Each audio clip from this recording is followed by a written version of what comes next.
Hi, Alex. So thank you for being here and for your time to took this interview. If you want to present yourself, please go. Hello, it's good to be here. I'm Alex Miller. I've been working on the Clojure team for about 10 years and here at Nubank for about 3 years through our support of the Clojure team, of Clojure as a language. Nice. And I start with my first question. That is, how did you came to work in programming language and Clojure? How is? Yeah, it's a weird job, and I didn't really train for it. But I got interested in Clojure as a language to use for a application that I was working on, and built a team. Actually, hired a bunch of people and built a product using Clojure, and really fell in love with it. And I had background working in open source, doing sort of community development and conference type things. A lot of work with bytecode and bytecode transformation and concurrency, and so I had a lot of the necessary background. And Clojure didn't have one person doing all of that stuff. There were different people that were kind of helping out, and so I went to at that time Relevance, which became Cognitect, which got acquired by Nubank.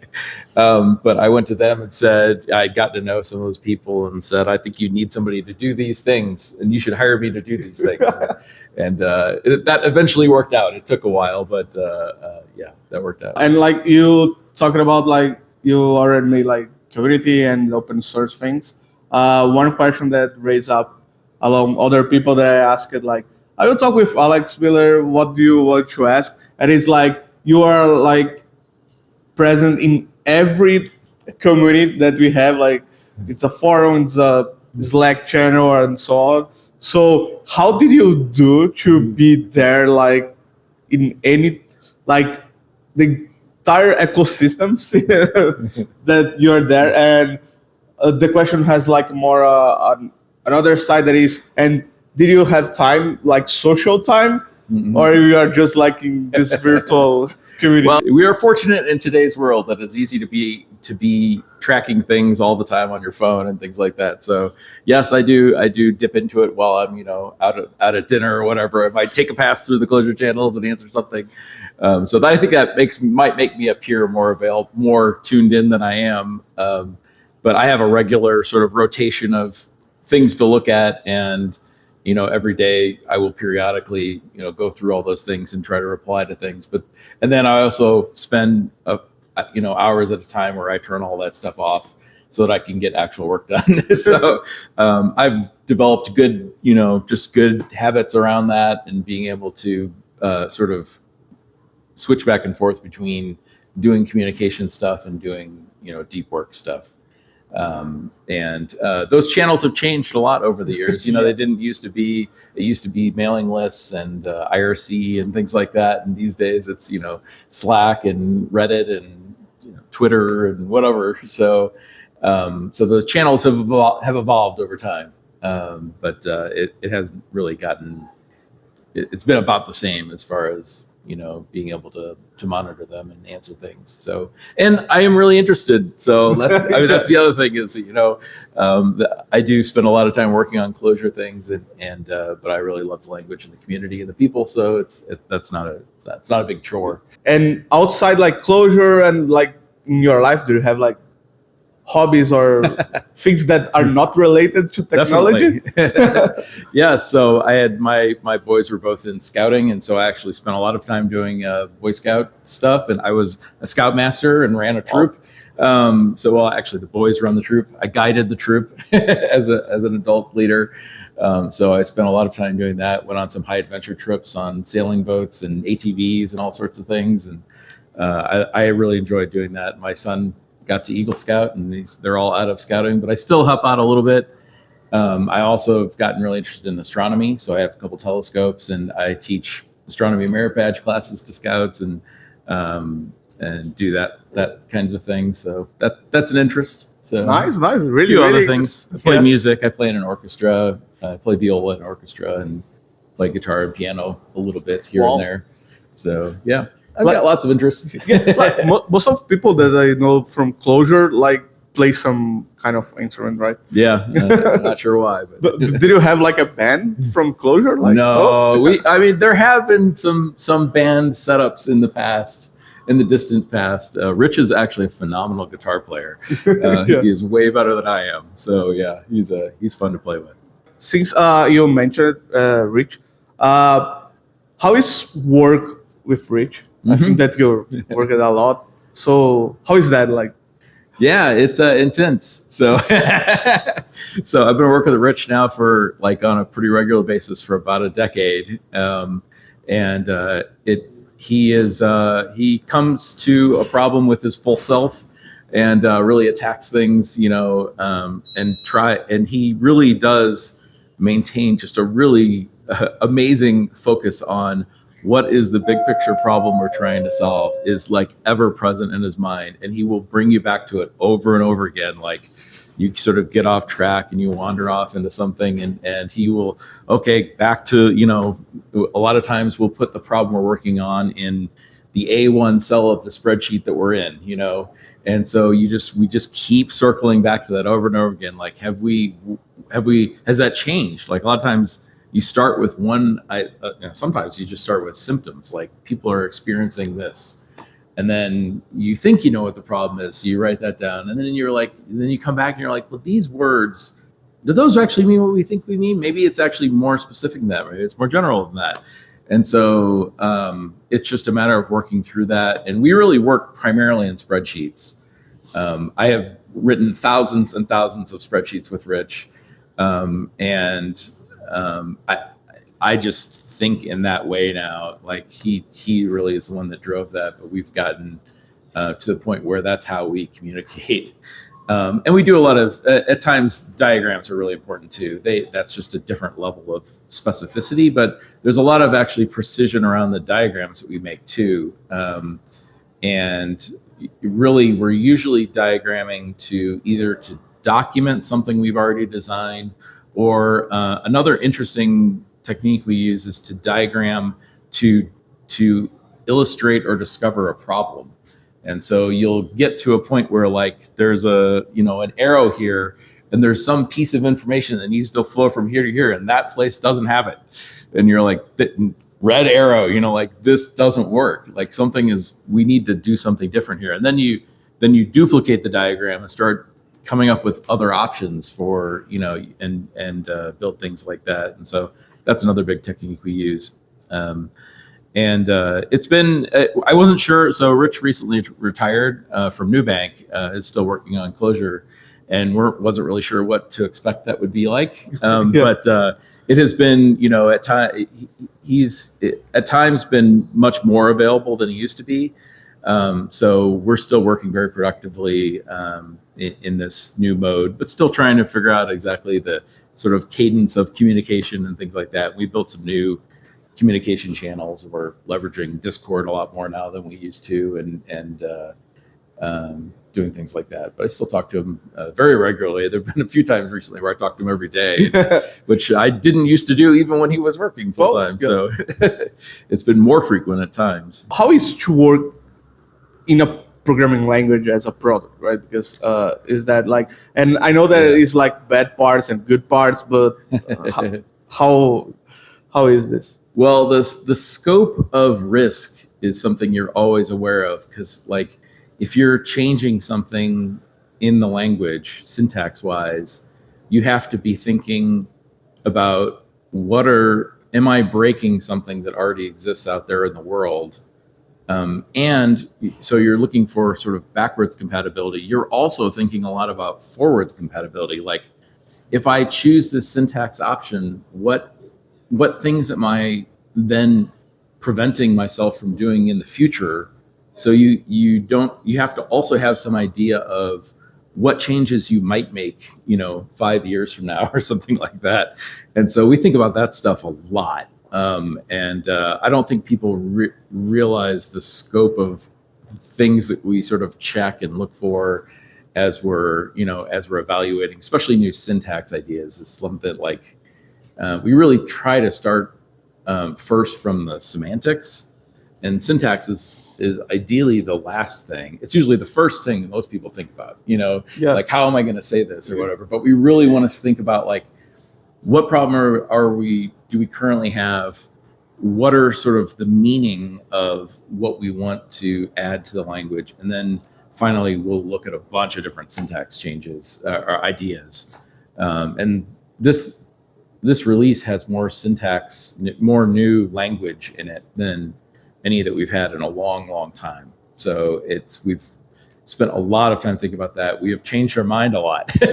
and we've found, interestingly, places where they interact, like different new features we're working on interact in different ways. And that it has taken a long time. Like, I feel like the stuff we've been working on now, some of it I've been working on for a year, and it's been rewritten multiple times and the syntax has been changed multiple times. But I feel like the combination of it is going to feel very integrated into, Clojure from before this, like the way that a lot of it's around Java interop. And I think it is very harmonious with the existing Clojure or Java interop, and also with each other, these new features. And there's a lot of like sort of cracks. And I think we've actually found ways to to fill all of those little cracks with meaning and syntax and all that. So I think I'm really excited about Clojure 1.12. Nice. I imagine like your machine that has like a lot of different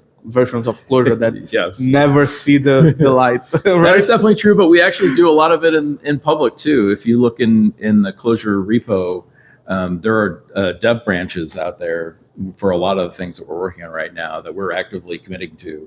So you can follow along if you want to. We don't not making any attempt to explain any of that to anybody, but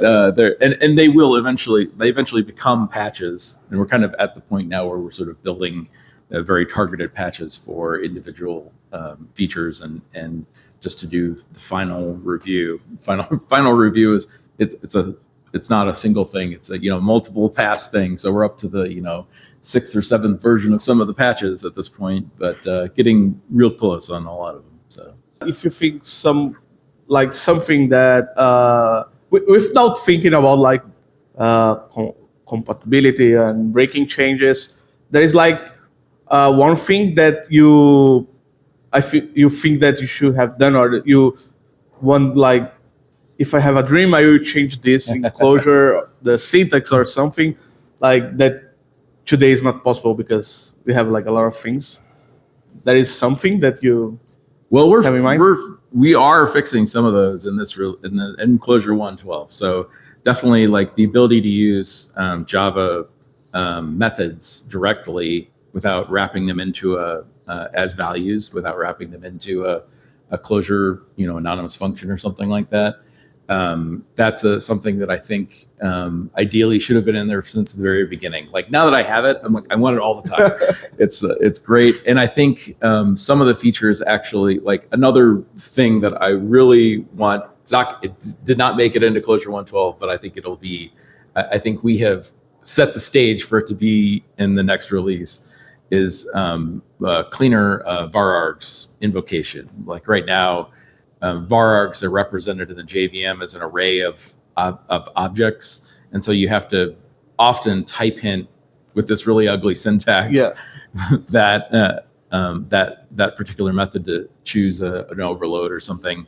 And we are making that a lot better actually in 1.12 by a new class array syntax. And then I think we will.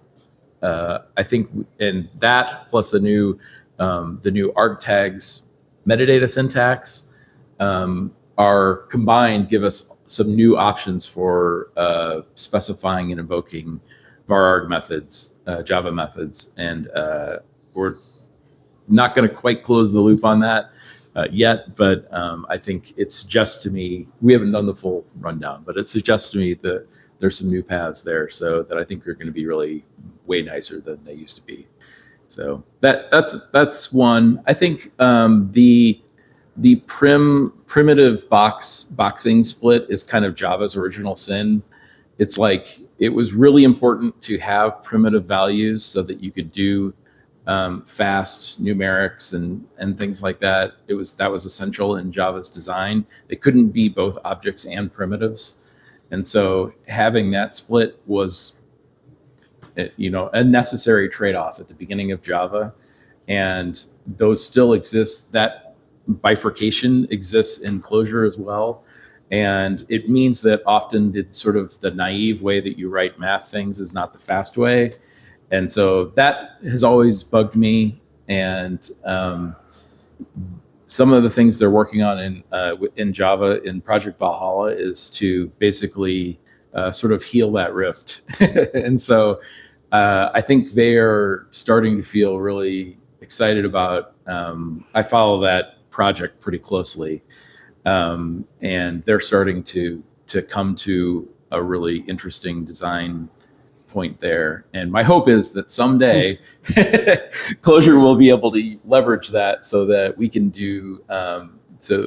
get more primitive level performance automatically in a much greater variety of circumstances. So you'd have to do a lot less effort to get there with Clojure, and so I'm excited to eventually see that. It might be a long time because it's going to require at least Java 24 or something like that. So it'll be a while, but at least now the Java has like versions more often. So they do, but yeah, the long-term service ones are the ones we mostly focus on, and those are every couple of years. So. Like, this is the first time that you came here in Brazil. Yeah. Are you enjoying, like, having a great time? Yeah. It's been fantastic to meet everybody here and to get to talk to people and, get to eat good food and drink caipirinhas and all that, We've had a lot of fun meals and nights, and I've had a fantastic time. I'm looking forward to coming back. So. Yeah, I hope so. Like, maybe some Clojure events here, right?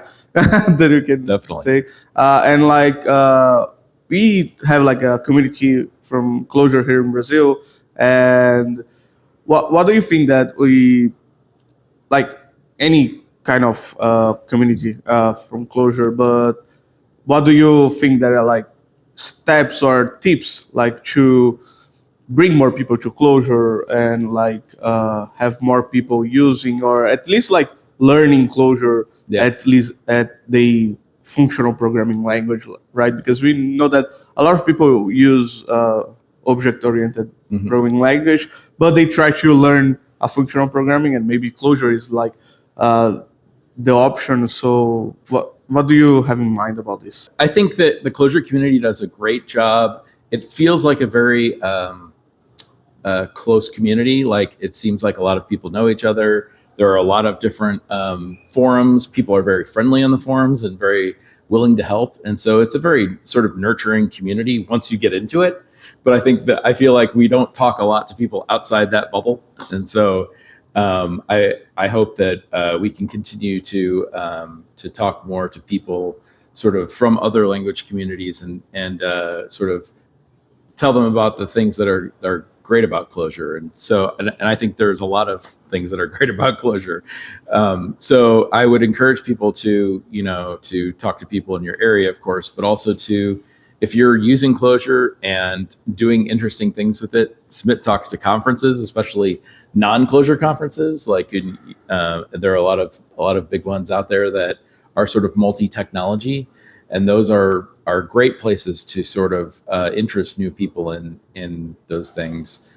We've had some pretty regular discussions about other ways we might sort of do some sort of public education or internal education at Nubank about Clojure, and I think I hope that we can do more in that area. And we're starting to plan the Clojure Conj for next fall of 24.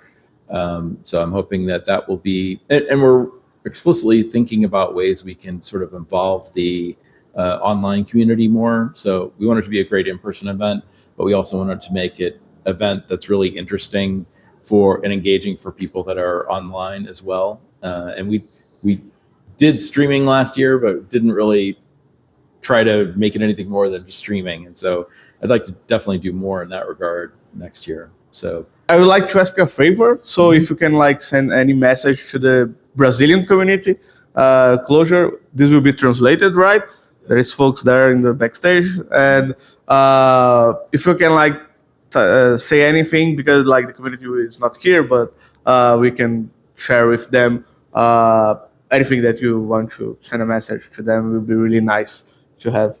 Yeah, it's been fantastic getting to know the people at Nubank and all the active Clojure developers here in the country, and I am would love to learn a little more Portuguese and, and speak to people directly. The energy of people here in Brazil is fantastic. And I've had a fantastic time here, just at both at Nubank and just in general out in the city and talking to people at restaurants and things like that. So keep doing Clojure, do some more. So Alex, thank you again for your time. It's be a pleasure like to talk with you and make like some questions around this. Probably I will ping you in the Slack a lot to talk about this, and it's really nice your job, and also like I can say. I think that I can say from like, because you have a great support to the community, and as I said before, you are everywhere. They're like answering people, and it's not in a nice way, right? So you can say so. Thank you for the time in the community and here to give this, and you can say goodbye and anything that you want, like to the. Well, it's been. I'm so glad I got to meet you in person while I was here, and it's been a joy, and I look forward to doing Clojure for many years. And I think we have all sorts of ideas. We have an unending list of ideas and things that we would like to do with Clojure and in Clojure and around Clojure. So I look forward to continuing to work on it for a long time. So, obrigado. Nice. Thank you. Thank you.